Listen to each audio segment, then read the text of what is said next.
ثقلت موازينه فأولئك الذين خسروا أنفسهم في جهنم خالدون تلفح وجوههم النار وهم فيها كالحون.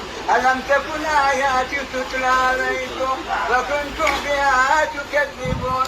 قالوا ربنا غلبت علينا شقوتنا أهلنا أموالنا مزارعنا متاجرنا غلبت علينا شقوتنا وكنا قوما ضالين ربنا أخرجنا منها فإن عدنا فإنا ظالمون. قال اخشوا أن ينقذوا يا أهل الجنة خروج بلا موت ويا أهل النار خروج بلا موت. قال النبي عليه الصلاة والسلام إن لجهنم 70,000 زنا مع كل زنام 70,000 ملك يجرونها. لمن؟ لي ولك والأختي والأختاك والأبي وأبوك وجاري وجارك والعياذ بالله والعياذ بالله. هذا كيف نقدر؟ إنما المؤمنون الذين إذا إنما المؤمنون الذين إذا ذكر الله وجلت قلوبهم وإذا تليت عليهم آياته زادتهم إيمانا وعلى ربهم يتوكلون. الذين آمنوا وتطمئن قلوبهم بذكر الله ألا بذكر الله تطمئن القلوب. قال النبي عليه الصلاة والسلام نعمتان مغبون فيها كثير من الناس الصحة والفراغ. وتعلق العبد تفرغ العبادة أمر صدر غنى وأسد فقرك وإن لم تفعل ملأت يدك شغلا ولم يسد فقرك. من أمسى وهمه الدنيا فرق الله شمله وجعل فقره بين عينيه. قال النبي عليه الصلاة والسلام ولا لنا من الدنيا إلا ما كتبه الله له. ومن أمسى همه الآخرة جمع الله له شمله وجعل غنى في قلبه وقال الدنيا تأتيه وهي راغمة. من كانت الدنيا همه ألزم الله قلبي 4 خصال: هما لا ينقطع منه أبدا وشغلا لا يتفرغ منه أبدا وفطرا لا يبلغ غناه أبدا وأملا لا يبلغ منتهاه أبدا. قال هناك يعني وإنك تتركوك فيها كركب الوحشة بالبرية. وتعالى يقول عبدي خلقتك لعبادتي فلا تلعب وقسمت لك رزقك فلا تتعب. إن رضيت بما قسمته لك أرحت قلبك وبدنك وكنت عندي محمودا.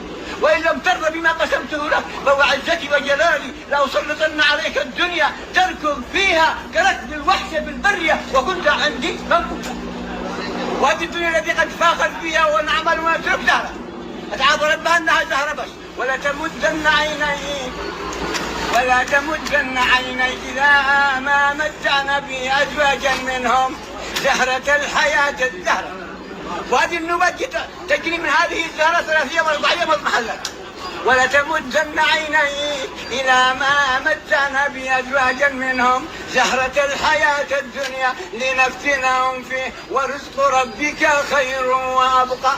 وأمر أهلك بالصلاة واصطبر عليها لا نسألك رزقا نحن نرزقك.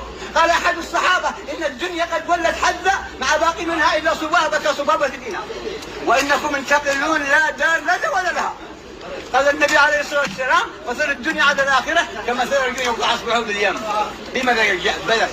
هذا الكلام نغتنم هذه الفرصة هذه الساعة يعني حتى المغيب لأنها فرصة قد مشينا يعني قد وعظونا الناس كثير بهذه ما شاء الله بهذه يعني المواعظ بهذه المشاعر. هذا اليوم أفضل يوم هذا اليوم حبيب الكرام نمشي يعني إذا قالوا المشرفين نخرج بالذكر حتى تغاب.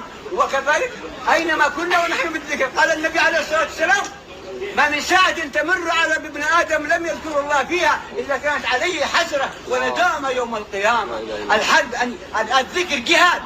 النبي عليه الصلاة والسلام قال هل أدلكم بخير أعمالكم وأزكاها عند مليككم وأرفعها في درجاتكم وخير لكم من إنفاق الذهب والفضة وخير لكم من أن تلقوا عدوكم وتضربوا أعناقهم ويضربوا أعناقكم. قالوا بلى يا رسول الله. قال ذكر الله. أفمن شرح الله صدره الإسلام فهو على نور من ربه فويل للقاسية قلوبهم من ذكر الله. قال أخوف آية في القرآن فمن يعمل مثقال ذرة خيرا يره ومن يعمل مثقال ذرة شرا يره. قال النبي عليه الصلاة والسلام ما منكم من أحد إلا سيكلمه الله ليس بينه وبينه ترجمان فينظر إلى أيمن منه فلا يرى إلا النار تلقاء وجهه فينظر قال فينظر إلى أيمن منه فلا يرى إلا إيش؟ ما قدم، وينظر إلى أشأم منه فلا يرى إلا ما قدم. قال يعني وينظر إلى ما بين يديه فلا يرى إلا النار. اتقوا النار ولو بشق تمرة. يا رجل يقول يا رسول الله دلني على دعاء أدعو به. قال اللهم إني أعوذ بك من شر سمعي ومن شر بصري ومن شر لساني ومن شر قلبي ومن شر مني.